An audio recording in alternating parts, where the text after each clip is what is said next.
More horror stories from /r D&D horror stories. DM. You have unfortunately, and despite many warnings, activated my trap card. Back again with another story from my old high school group. This was perhaps the third or fourth session I played with this group. We were playing a game of Exalted, which was a World of Darkness adjacent game, lots of big dice balls, where you play the champion of a god or something similar. In the world created by the DM, there were gods for literally everything, so we had lots of wiggle room for interesting characters. My character does not matter in this story, a generic fighter type who is the champion of a god of strength. Bill's character is the star of this tale. Bill was a bit of a nightmare. Even in a group of all teenage guys in the early 2000s, his casual, creepy misogyny was too much. Eventually, the DM of this campaign kicked him out of the group, but he was living large in this session. So in Exalted, you get this aura-like projection that provides massive buffs and abilities and other stuff I don't remember because I haven't played the game in 25 years. For example, mine was a bear. Creative, I know. Now Bill. Bill was the champion of the god of pimping? Sex workers?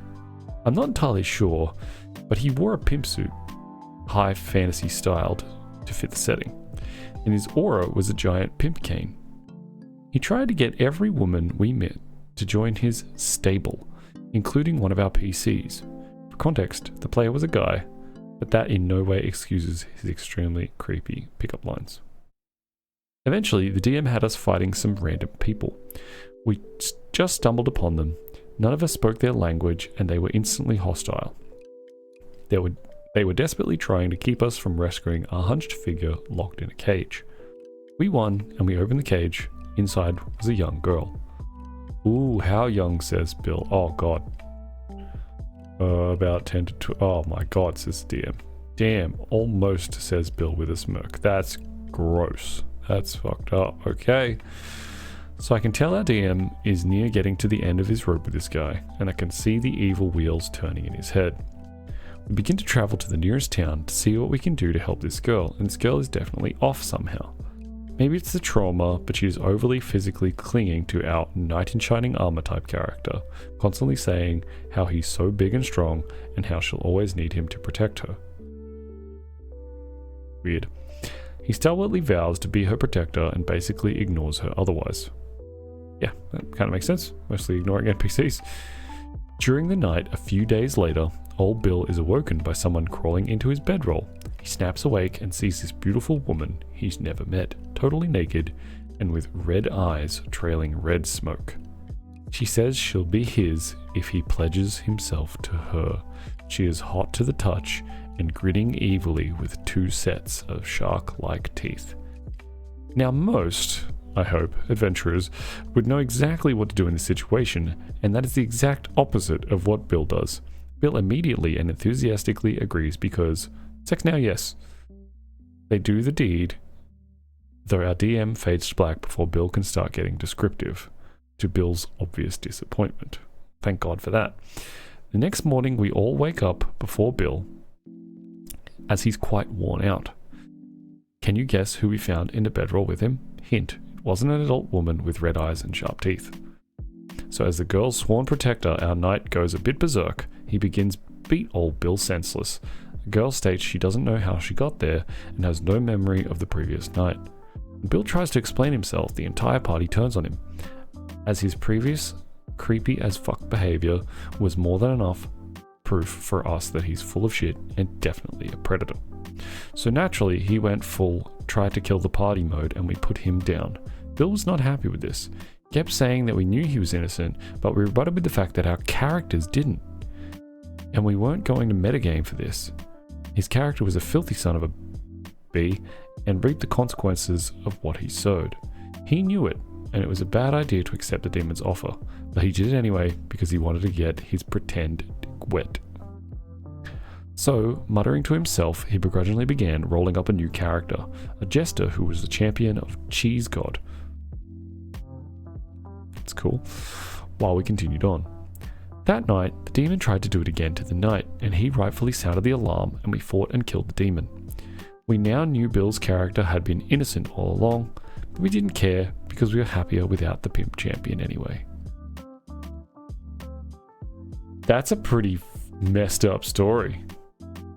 That's pretty messed up. Alright. Time for short story. And then we got one more horror story after that. Here we go. Am I the asshole for attacking an umbrella? It's a weird title. My friends and I are playing in a campaign that has been running for a few months now, and the DM invited me to join for a couple of sessions. One of my character's abilities are that they can make a 1-minute copy of themselves once a day, which acts right after me, but the copy can only take the same actions I took. During a boss fight, I made a copy, then split up, me going after the summon and the copy after the boss.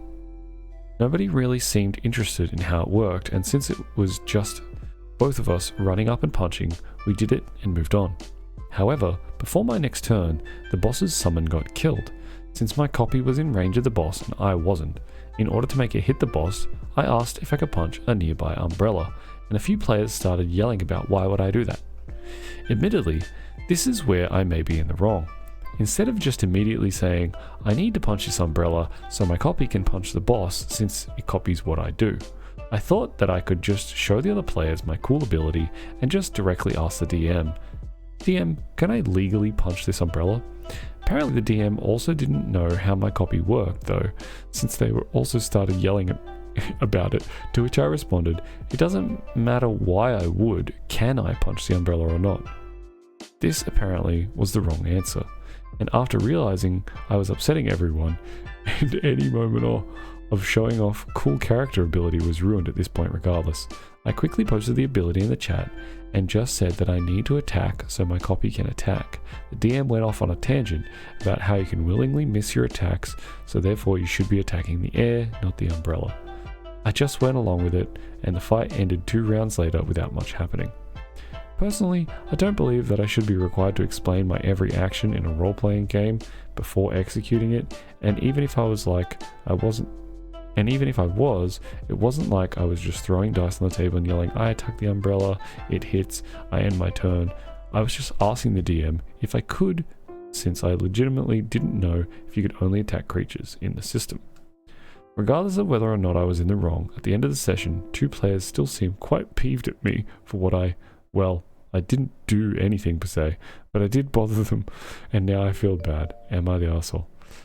I don't think you're an asshole, but I do think you should have just told people what you were trying to do and said, hey, I can do this really cool thing, but I have to punch this umbrella because my copy will then punch something, and it'll look really stupid, but it'll be really cool, rather than just going, I'm gonna punch this umbrella. Why? Because I want to punch this umbrella. Like, a little bit assholery.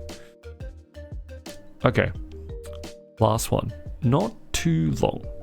I was a punching bag for the DM and 2 pro players in a get to know each other one-shot.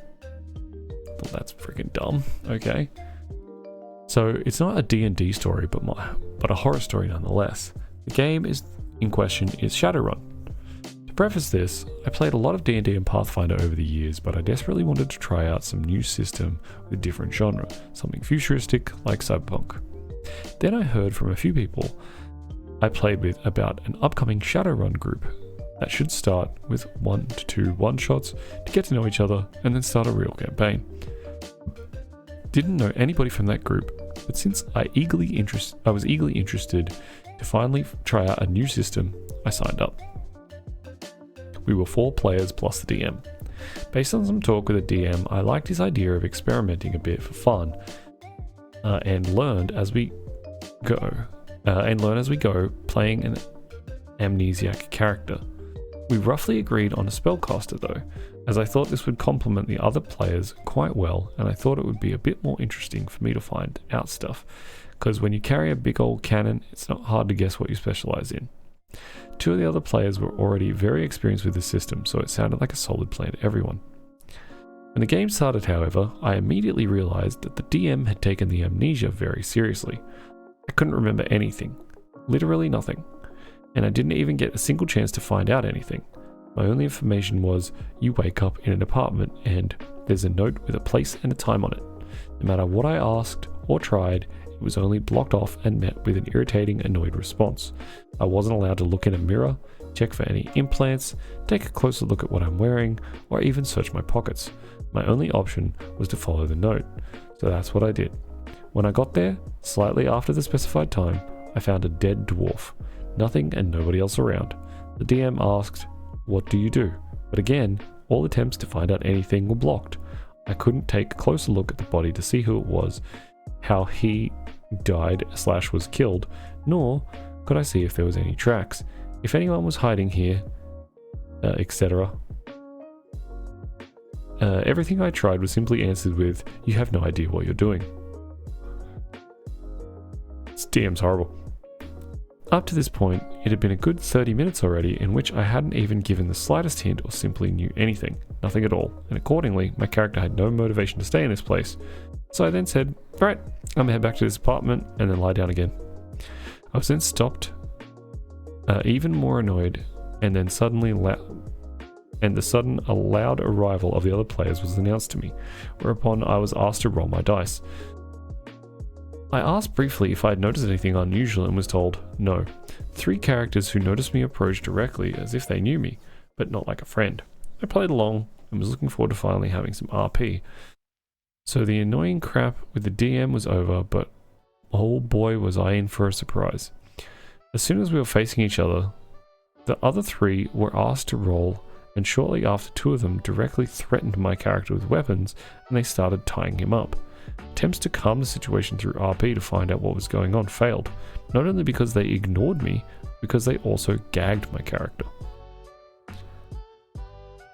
I then asked the DM directly if there was any way I could find out something and maybe do something about it.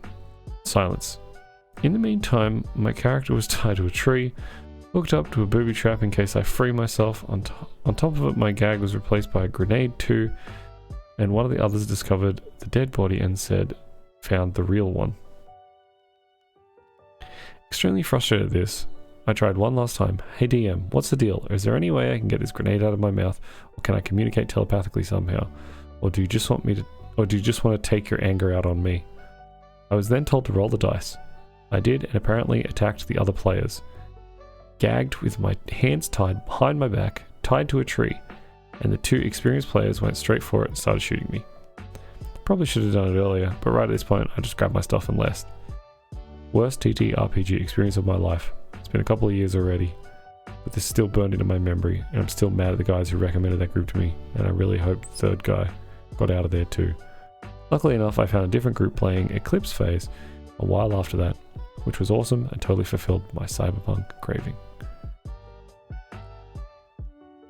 That's absolutely ridiculous. I can't even believe that that's real. Like, that's so fucking dumb. Like, it doesn't make any sense for them to do that. Really, really, really don't understand. That's just how crazy some freaking DMs are, man. Could you imagine that? Could you imagine joining a game and going like, "I've got this cool idea where my character has amnesia, so they like forget a bunch of stuff," and then you get there and it's like, you're not allowed to check your pockets, you're not allowed to look in the mirror, you're not allowed to look around your apartment, you're not allowed to do anything. You go to a place that you see the note for, you find a dead body, you're not allowed to check it, you're not allowed to check its pockets, you're not allowed to do anything. You go to leave, you get harassed by people who think that you're the bad guy, they tie you up and gag you, and then the DM's like, "Oh yeah, you can finally roll something," you roll it, and apparently you attack them, and then so they just kill you. Even though you're gagged with a grenade in your mouth and your hands behind your back. Like, why? Why do you even... What's the point of that? It's just dumb.